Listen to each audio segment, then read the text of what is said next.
remember fighting, you know what I'm saying, holding on to the white lady hand. Yeah, sure. They threw me in the operating room, man. So, I don't know how this white lady got my hand, but this white lady was grabbing my hand. And I remember fighting, you know what I'm saying, holding on to the white lady hand. And I remember every time I jumped, she kind of rough with me, like, sit down. You know, in my head, I'm like, I'm a nigga.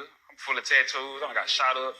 Like, man, this bitch don't care about me, bro. You know what I'm saying? So, as I'm gripping her hand, she kind of like rough with me, like forcing me down. She, you know what I'm saying? She ain't soothing the nigga. She just kind of just like hollering, just yelling.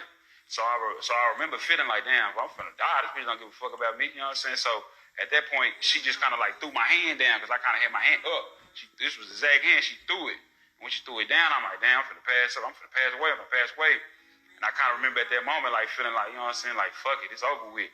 So, no bullshit. As I'm laying there, something come up and grab my hand. And I'm like, oh, I need to apologize to this white lady, but I can't talk. So my way of apologizing was just opening my eyes, trying to look at her, because I couldn't talk or nothing like that. No bullshit, you know, it ain't nothing to play with. You know, people like to laugh, play games on the internet. Man, it was an angel grabbing my hand. He was an all-black man. He had a beard.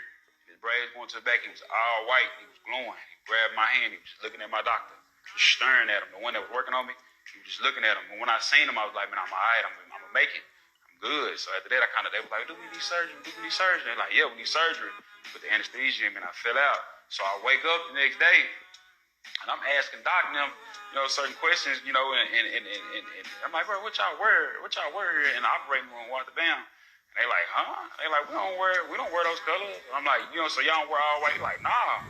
I was like, so did you have black men in the operating room that day? He was like, nah, we had no black men in the OR. That's the terms that they use. Yeah. And I'm like, and they was like, so if he was in there, he would have been covered up, but we had no black mother. But at the time when you came in, the team was already waiting for you. So at that moment, you know what I'm saying, I was like, man, God real, bro. I appreciate him, you know, saving my life and sending an angel to make me feel better. If you like look that stuff up, like, you know, I research a lot of different things. You know, you got to look at that stuff up. A lot of people got these stories to tell when they see them spirits. But just for him to send me a black man to be there for me, be by my side, I appreciate him. That made me feel comfortable. That made me feel like I was back in the fight. Yeah. Send me an angel. So I was like, man, that's love. I appreciate you. But I mean, even before then, like I said, I've been seeing stuff like that. So I already knew. Like, look that stuff up. Like, you know, I research a lot of different things. You know, you got to look at that stuff up. A lot of people got these stories to tell when they see them spirits. But just for him to send me a black man to be there for me, be by my side, I appreciate him. That made me feel comfortable. That made me feel like I was back in the fight. Yeah. Send me an angel. So I was like, man, that's love. I appreciate you. But I mean, even before then, like I said, I've been seeing stuff like that. So I already knew it was real. You know, afterlife is real. You believe in God, you believe in afterlife. They threw me in